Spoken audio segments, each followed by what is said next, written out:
Hello viewers, আসসালামু আলাইকুম। সবাই কেমন আছেন? আশা করি সকলে ভালো আছেন, সুস্থ আছেন। আজকে আমি আপনাদের কুয়াকাটা সি বিচের পুরোটা ঘুরিয়ে দেখাবো। তিন নদীর মোহনা হয়ে গঙ্গাবতী ম্যানগ্রোভ ফরেস্ট বা মরাবন হয়ে গঙ্গাবতী লেক ভিউ ক্যানেল পাড়ি দিয়ে আমরা চলে যাব কাউয়ারচরের শেষ প্রান্তে।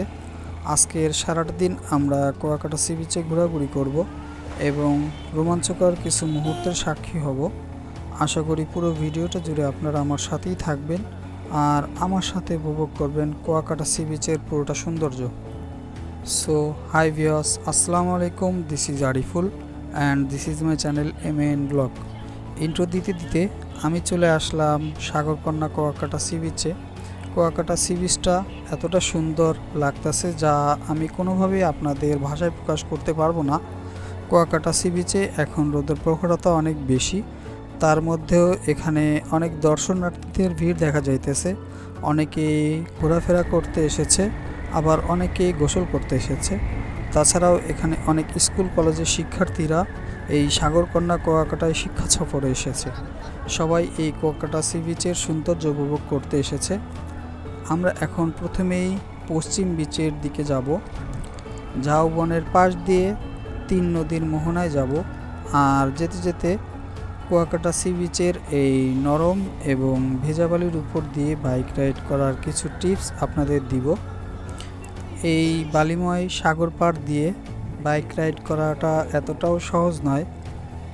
আপনারা বুঝতেছেন কিনা জানি না, এখান দিয়ে বাইক চালাতে আমার অনেক বেশি কষ্ট হইতেছে। বাইকের চাকা ডেবে ডেবে যাইতেছে, তার সাথে চাকা একবার ডানে আর একবার বামে যাচ্ছে। সাবধানতার সাথে বাইক রাইড করতে না পারলে যে কোনো সময় হতে পারে একটা দুর্ঘটনা। তবে একটা ব্যাপার, আপনি যদি সি বিচের উপর দিয়ে বাইক রাইড করতে চান তো সাগরের একদম কাছ দিয়ে বা একদম ডাঙার কাছ দিয়ে কখনোই বাইক রাইড করবেন না। কজ ডাঙার কাছে অনেক শুকনা বালি হওয়াতে আপনি বাইক চালাতে পারবেন না, আর সাগরের পাড়ের বালিটা ভেজা হওয়াতে বাইকের চাকাগুলো ডেবে যাবে অনেকটা, যার কারণে সেখান দিয়েও আপনি বাইক রাইড করতে পারবেন না। এখানে আপনাকে বাইক রাইড করতে হলে দুই জায়গার মাঝ দিয়ে বাইক রাইড করতে হবে এবং একটু সাবধানতার সাথে কন্ট্রোলিং করতে হবে, তাহলে আশা করি আর কোনো প্রবলেম হবে না ইনশাআল্লাহ। আর সব থেকে বেশি যে জিনিসটা দরকার সেটা হলো আপনার সাহসিকতার সাথে বাইক রাইড করতে পারলে আশা করি আর কোনো প্রবলেম হবে না আপনার।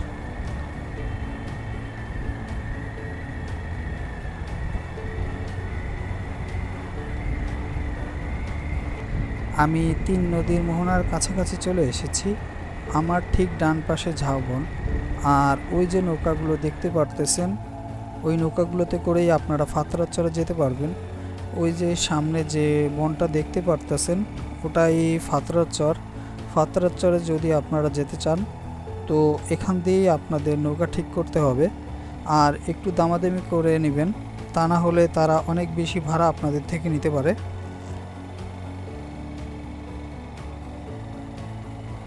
এটাই হচ্ছে তিন নদীর মোহনা, পশ্চিম অংশের সি বিচের এটাই হচ্ছে শেষ সীমানা।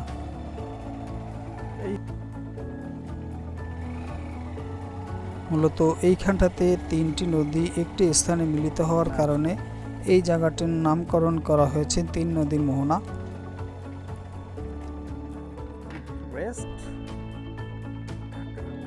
এখানটাতে এসে দাঁড়ালে আপনাদের এক অন্যরকম ফিল আসবে মনে।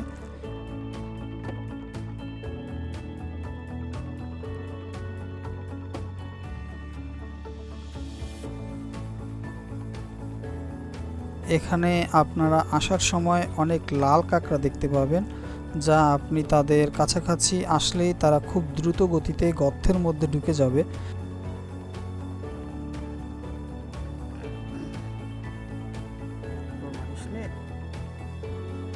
যা দেখতে অনেক ভালো লাগে।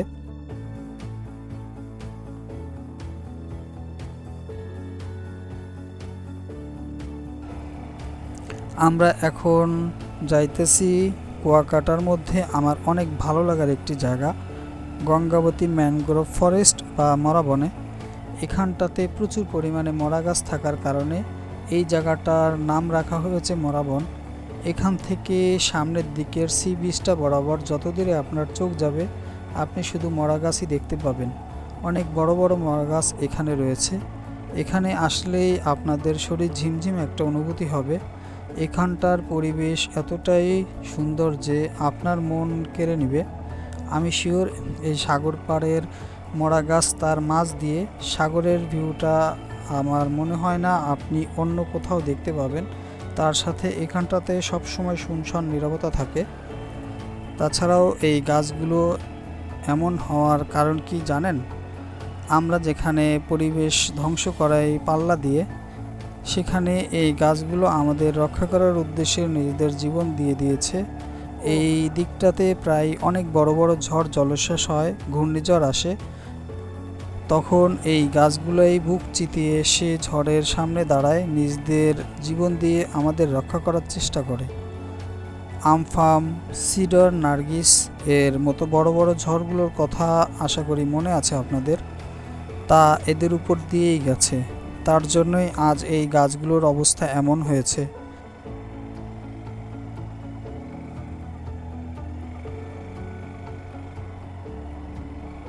তাছাড়াও এখানে অনেক ছোট বড় শাল গাছ আছে। সুন্দরবন পাশে হওয়ার কারণে এখানেও শাল হয়, আর তার কারণে এখানে বাইক রাইড করতে অনেক প্রবলেম হবে।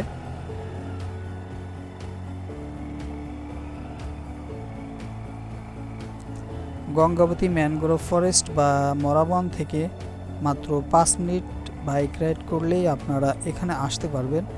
এখানটার নাম গঙ্গাবতী লেক ভিউ ক্যানেল। এখান দিয়েই আপনারা সূর্যোদয় দেখতে পাবেন একেবারে স্পষ্টভাবে। সূর্যোদয় যদি আপনারা দেখতে চান তো শীত পড়ার আগে আগে এখানটাতে আসতে হবে, বা শীত শেষ হওয়ার সাথে সাথে এখানে আসতে হবে, তাহলে আপনারা অনেক সুন্দর বা স্পষ্টভাবে সূর্যোদয় দেখতে পাবেন। আর তাছাড়াও ভোর 5টার মধ্যে আপনাদের এখানে আসতে হবে সূর্যোদয় দেখতে হলে, তা না হলে আপনারা সূর্যোদয়ের প্রকৃত সৌন্দর্য মিস করবেন।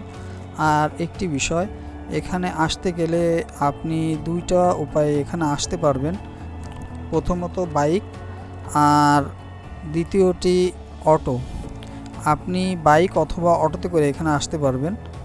তার জন্য আগের দিনকে আপনার বাইক অথবা অটো ঠিক করে রাখতে হবে, তা না হলে অত সকালবেলা আপনি বাইক বা অটো কোনোটি পাবেন না। আর ওই যে নদীটা দেখতে পারতেছেন, ওটা পাড়ি দিয়ে আপনারা কাবর চড়ে যেতে পারবেন। তাছাড়াও এখানটাতে অনেক সুন্দর সুন্দর ভিউ আছে, যা দেখলে আপনার নয়ন শীতল হয়ে যাবে। এখানে গাছের সাথে অনেক সুন্দর সুন্দর দোলনার ব্যবস্থা করা আছে, যেখানে আপনি চাইলে বসে বা শুয়ে বিশ্রাম নিতে পারবেন। আমি যতটুকু জানি এখানটাতে খেয়া পারাপারের জন্য একটা নৌকা থাকার কথা, ওই যে ওটাই হলো সেই নৌকা। দেখি মাঝি মামা আমাকে পার করে দিতে রাজি হয় কিনা। হ্যাঁ, সে আমাকে পার করে দিতে রাজি হয়েছে। তার জন্য তাকে আমাকে 50 টাকা দিতে হবে। মাঝি মামা নৌকা আনতে গেছে। এই সুযোগে আমি পুরো ভিউটা আপনাদের দেখানোর চেষ্টা করি। একটিবার দেখেন ভিউয়ার্স, পরিবেশটা কতটা সুন্দর ও মনোমুগ্ধকর।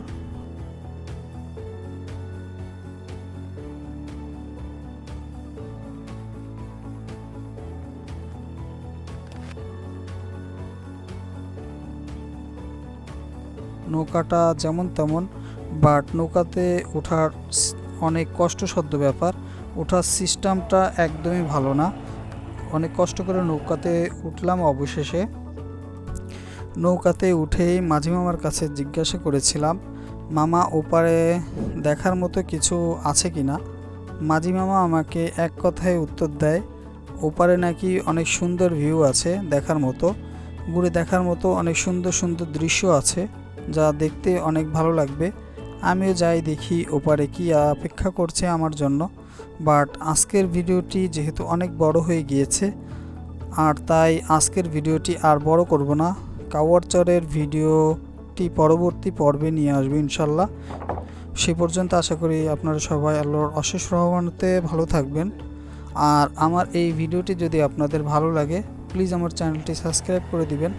আর আমার চ্যানেলের ভিডিওগুলো সবার আগে পেতে বেল বাটনটি বাজিয়ে দিবেন। আচ্ছা, পরবর্তী ভিডিও দেখার অনুরোধ করে আজকের মতো এ পর্যন্তই। সবাই ভালো থাকবেন, সুস্থ থাকবেন ইনশাআল্লাহ। টাটা, বাই বাই, আল্লাহ হাফেজ, আসসালামু আলাইকুম রহমতুল্লাহ বারকাতুহু।